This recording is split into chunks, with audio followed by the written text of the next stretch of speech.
2005 চনৰ আগত নিযুক্তিৰ প্ৰক্ৰিয়া আৰম্ভ হোৱা সকলো চৰকাৰী কৰ্মচাৰীক আমি OPS-ত আনিব খুজিছো। অপাৰেশ্যন ব্ল্যাকবোৰ্ড আদিত নিযুক্তি দিয়া সেই সময়ত 30,000 ব্যক্তিয়ে directly benefited হ'ব। 30,000 employees will get OPS, UPS আহিব, যিটো পেনশন আজিও পাই আছো তাৰো আমি নিশ্চয় এটা প্ৰদান কৰিম। আৰু তাৰ লগে লগে অধ্যক্ষ মহোদয় প্ৰথমবাৰৰ বাবে আমি অসমত চৰকাৰী কৰ্মচাৰীসকলৰ কাৰণে কেছলেছ ট্ৰিটমেণ্টৰ অৱধাৰণাটো আৰম্ভ কৰিছো।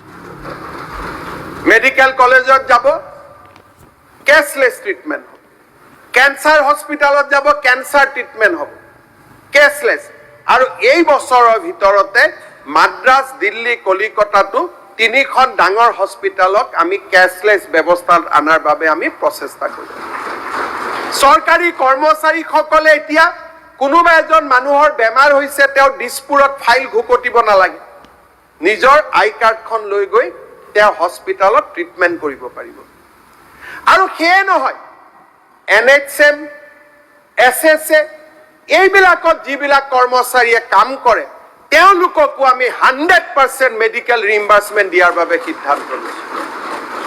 তেওঁলোকৰ ৰেগুলাৰাইজেশ্যন হ'ব নে নহ'ব? ৰেগুলাৰাইজেশ্যন হ'ব না চাকৰিটো নহ'ব, কাৰণ মানে আসল কামটো নকৰে আপুনি, চবতে আসল কামটো নকৰে, চাহ শ্ৰমিকৰ কাৰণে নকৰে, ছয় জনগোষ্ঠীৰ কাৰণে আসল কাম কৰে। আপোনাৰ তাতে বান্দৰ কেঁকুৱা লাগি আছে নেকি চাওক, আপুনি উঠি আছে। গতিকে অধ্যক্ষ মহোদয় যিজন মানুহৰ নিযুক্তি কন্ট্ৰেকচুৱেলক হয় সেই মানুহজনক ৰেগুলাৰ আমি কেনেকে কৰিম? কাৰণ ৰেগুলাৰ বুলি এডভাৰটাইজ কৰিলে তেতিয়া আৰু বহুত চোকালৰে আবেদন কৰিলেহেঁতেন।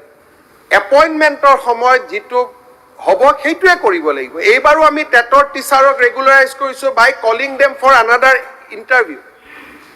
আজি মই বুজাই দিছো, সদায় বিতৰ্কটো আহে। চন্দ্ৰমোহন পাটোৱাৰী আৰু মই দুইজনে BA পাছ কৰিছো, এডভাৰটাইজ কৰিছো কন্ট্ৰেকচুৱেল বুলি। গতিকে পাটোৱাৰী ডাঙৰীয়া তাত আবেদন নকৰে যে মই কন্ট্ৰেকচুৱেল নকৰো।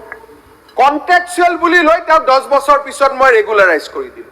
তেতিয়া পাটোৱাৰী ডাঙৰীয়া কোৰ্টত যাব, কোৰ্টত গৈ ক'ব এডভাৰটাইজতে আপোনালোকে কিয় কন্ট্ৰেকচুৱেল বুলি লিখিছিল, নহ'লেতো ময়ো এপইণ্টমেণ্ট ল'লোহেঁতেন। সেইকাৰণে সুপ্ৰিম কোৰ্ট অফ ইণ্ডিয়াৰ নিয়ম আছে যে কোনো কৰ্মচাৰী কন্ট্ৰেকচুৱেলক ৰেগুলাৰাইজ কৰিব নোৱাৰে without due process of law. তাৰ ব্যৱস্থা আমি কৰিছো। কন্ট্ৰেকচুৱেল কৰিব নোৱাৰো কাৰণে আমি চাকৰি 60 বছৰ কৰি দিছো। এইবাৰ আমি মেডিকেল 100% ৰিইম্বাৰ্সমেন্ট লৈ আহিছো। আসল কথাতকৈ আমি বেছি কৰিছো। এপইণ্টমেণ্ট দিওঁতে যি বুলি কৈছিলো তাতকৈ আমি 300 গুণ বেছি ফেচিলিটি দি আছো।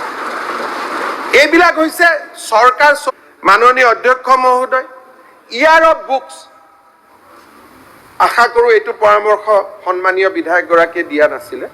আজি প্ৰথমবাৰৰ বাবে আমি কৈছো 1000 সৃষ্টিশীল লিখকক আমি সন্মান জনাম।